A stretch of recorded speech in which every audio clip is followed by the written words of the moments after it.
Karibuni tena, hii ni Gonna TV, mtangazaji wako ni mimi Laila Queen, na baada ya kufanya promotion kuhusiana na ofa iliyotolewa na Gonna Film, ilivyo bahati tumepata mgeni kutoka Gonna Film ambaye atajitambulisha na atatueleza zaidi kuhusiana na ile ofa ya vipaji vya vijana wa Tanga. Hivyo basi usiondoke hapo ili uweze kujua mengi ambayo huyu mgeni ataenda kutuelezea zaidi kuhusiana na fursa hiyo.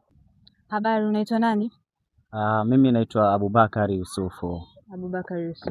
Ndio. Jina langu la sanaa Kizuri Pesa. Kizuri Pesa. Yeah. Hivi ilikuwaje mpaka ukajiita Kizuri Pesa? Unajua siku zote Ndiyo. Kile kinachohitajika ndo cha kutafuta. Unaona, siku zote tafuta pesa, sio kinachohitaji pesa. Kinachohitajika ndo cha kutafuta. Yeah. Cheo chako ni nani ukiwa kama member wa Gonna Film? Mimi ni script writer. Sasa. Yeah.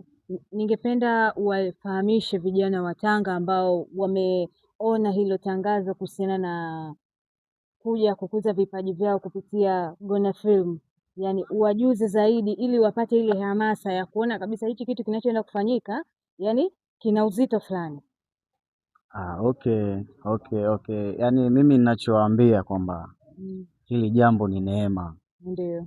Hili jambo ni neema, hili jambo ni bustani katika mji wetu huu wa Tanga. Unajua sio kila jambo na sio kila mafanikio yanaweza kupatikana katika mji tofauti na nyumbani. Hapana. Naomba wapokee hili jambo, walifuate, wasilichukulie ni jambo la masihara. Unajua kuna vitu viwili katika tasnia. Lazima ukubali. Kuna muda na pesa. Sasa kama msanii hutokubali hicho kitu, hutokubali kupoteza muda, hutokubali kupoteza pesa, huwezi kufanikiwa. Mmejiandaaje kwa ajili ya kukuza hivi vipaji vya watu wa Tanga? Yaani wajue kwamba hata Tanga inawezekana kukuza vipaji, sio mpaka watu waende Dar es Salaam. Kiukweli tumejiandaa vizuri sana na tuko vizuri. Unaona, mimi ninachotaka tu kuambia kwamba waje kwa wingi. Engo zote tumezingatia, wale wa comedy, wale wa series, wale wa single movie, yani mpaka wale madensa wote waje. Sasa hilo ni jambo zuri.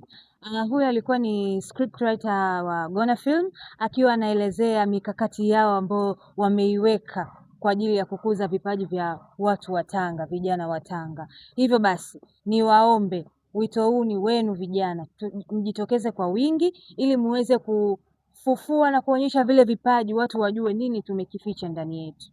Niseme tu asante kwa kuweza kufika hapa scriptwriter Kizuri Pesa. Yeah. Shukrani sana kwa kufika hapa. Tuko pamoja sana. Vijana wa Tanga, huu ni wakati wenu. Inuka, njoo uonyeshe nini ulicho nacho.